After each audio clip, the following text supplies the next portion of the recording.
खबर मध्य प्रदेश के बालाघाट जिले से है, जहां ससुर ने की दामाद की हत्या। बालाघाट जिले के वारासिनी थाना क्षेत्र के अंतर्गत आने वाले ग्राम कोपे के जंगल में विगत 14 जून को अज्ञात युवक का शव मिला था।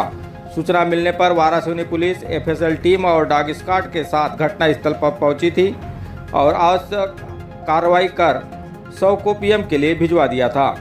मृतक की पहचान राजेंद्र शरणागत ग्राम डोंगरिया निवासी उम्र लगभग 40 वर्ष के रूप में हुई थी। युवक एक दिन पहले से लापता था। पीएम रिपोर्ट में खुलासा हुआ कि युवक की मौत गला दबाने से हुई थी।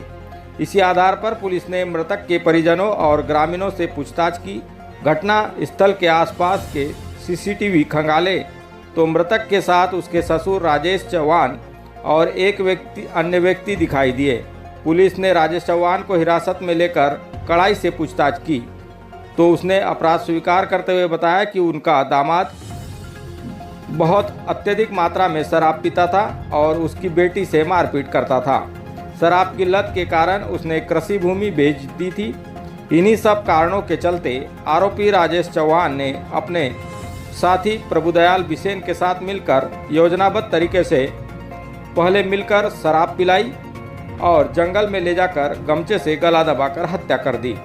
पुलिस ने आरोपियों को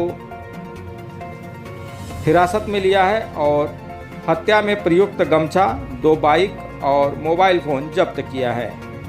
देखिए पूरी खबर।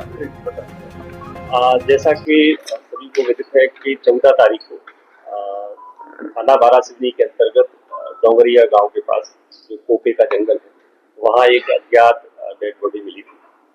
उस अज्ञात डेड बॉडी की सूचना जैसे ही प्राप्त हुई तो तत्काल मौके पर पुलिस दल पहुंचा। फॉरेंसिक टीम, फिंगरप्रिंट टीम सारी वहां पे पहुंची, उपस्थित हुई। तो घटनास्थल देखने पे ये प्रतीत हुआ कि वहां कुछ पार्टी वगैरह की गई है, तो शराब का सेवन हुआ है। उसके बाद उसकी बॉडी पे, गले पे दबाने का निशान था, तो जिससे ये लगा कि इसकी गला घोंट के इसका मर्डर किया गया है। पुलिस ने अपना मार्ग कायम किया और जैसे ही पीएम रिपोर्ट प्राप्त हुई, हमने अपना इन्वेस्टिगेशन चालू किया एफआईआर करने के बाद। तो उसमें जो हमने साक्ष्य संकलित किए, उन साक्ष्यों से ये पता चला कि उन्हीं के जो परिजन हैं, जो उनके ससुर हैं, वो घटना दिनांक को गांव में पहुंचे थे। वो परेशान थे अपने दामाद से।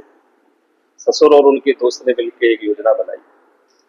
उस योजना में उन्होंने ये सोचा कि इसको बार बार जो ये परेशान करता है, ये जो मृतक है राजेंद्र शरणागत, ये शराब के नशे में अपनी पत्नी के साथ मारपीट करता था, गांव वालों के साथ भी मारपीट करता था, ससुर के साथ भी इसका झगड़ा हुआ था और कुछ पैसे का लेन देन का विवाद भी था। तो इन्होंने एक प्लानिंग की। जो ससुर का दोस्त था, जो इनके जो ससुर है, उनका दोस्त था मृतक के ससुर का, वो इनको लेके पहले शराब के खिलाने के लिए ढाबों पे ले गया। वहां से इसने कुछ मीट वगैरह खरीदा, फिर वहाँ पार्टी हुई। पार्टी के में आपस में फिर विवाद हुआ पैसे को लेके। उसने कहा कि हमारे इतने पैसे आपसे आ रहे हैं, आप दीजिए।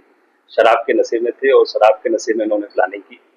अपना जो गमछा पहनते हैं, उस गमछे से इसके गले को, मृतक के गले को बांधा और दोनों लोगों ने उस गमछे को खींचा।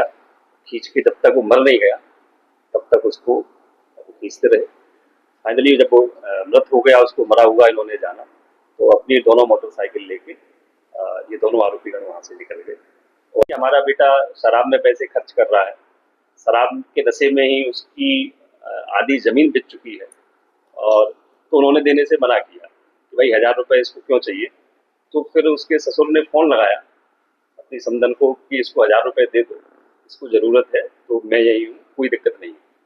तो ससुर के कहने पर उसकी माँ ने उसे 1000 रुपये दिए और उन्हीं 1000 रुपये से फिर से इन्होंने शराब खरीदी और शराब खरीद के फिर से पार्टी में वो 1000 रुपये इन्होंने अपने खर्च किए। और ये षड्यंत्र के तहत इसके ससुर ने और उसके दोस्त ने मिलकर जो मृतक है राजेंद्र शरणागत, उसका